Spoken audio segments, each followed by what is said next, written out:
পৃথিবীর মানচিত্রে আছে এক দ্বীপ যেখানে বাইরের কেউ গেলেই তীর ধনুক দিয়ে শেষ করে দেওয়া হয়। এটাই সেই নিষিদ্ধ দ্বীপ, নর্থ সেন্টিনেল আইল্যান্ড। ভাবুন তো, এই 21 শতাব্দীতে যখন আমরা মঙ্গল গ্রহে রোবট পাঠাই, তখন পৃথিবীর মাঝখানে আছে এমন এক জনগোষ্ঠী যারা চায় না কোনো বাইরের মানুষ তাদের চোখে পড়ুক। একদম সিনেমার মতো শোনাচ্ছে, তাই না?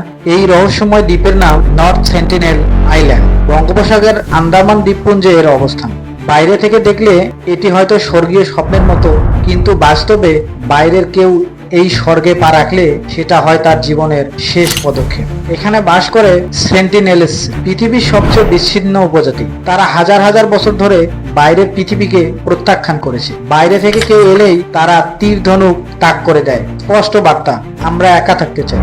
বিজ্ঞানীরা বলেন তারা অন্তত 60,000 বছর ধরে এই দ্বীপে টিকে আছে। ভাবতে পারছেন, সেই সময় যখন মিশরের পিরামিডও ছিল না, তখন থেকেই তারা এখানেই বেঁচে আছে, প্রকৃতির নিয়মে, তাদের নিজের সংস্কৃতিতে। ব্রিটিশ উপনিবেশিক যুগে কয়েকবার চেষ্টা হয়েছিল যোগাযোগ করার, কিন্তু প্রতিবারেই সেন্টিনেলস প্রতিরোধ করেছে। তারা কখনো কারো দাস হয়নি, কারো ধর্ম গ্রহণ করেনি, তারা শাসনে মাথা নোয়ায়নি। 2018 সালে একজন বাইরের ব্যক্তি দ্বীপে গিয়েছিলেন, সে মারা গেলেন। এই ঘটনার পর আন্তর্জাতিক মনোযোগ ও বিতর্ক বেড়েছে।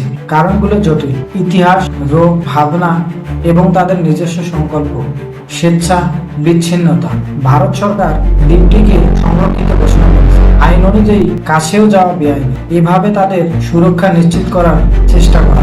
ফিল্মমেকারদের জন্য নিয়ম: বাস্তব ছবি বা অনুপ্রবেশ নয়, বিকল্প মানচিত্র, স্যাটেলাইট অভিযানের সাক্ষাৎকার, আর্টিস্টিক রেন্ডারিং ব্যবহার।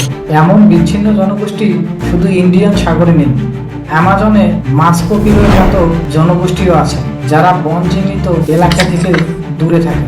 বাহিরি চাপ, লগিং, অবৈধ শিখর, কন্ট্রাক্ট চেষ্টা, এগুলো তাদের জন্য বড় হুমকি।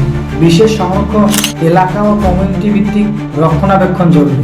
সার্বভৌম সম্মান, আইন মেনে চলা এবং তাদের নিরাপত্তার জন্য চুপচাপ থাকা, এটা আমাদের কর্তব্য।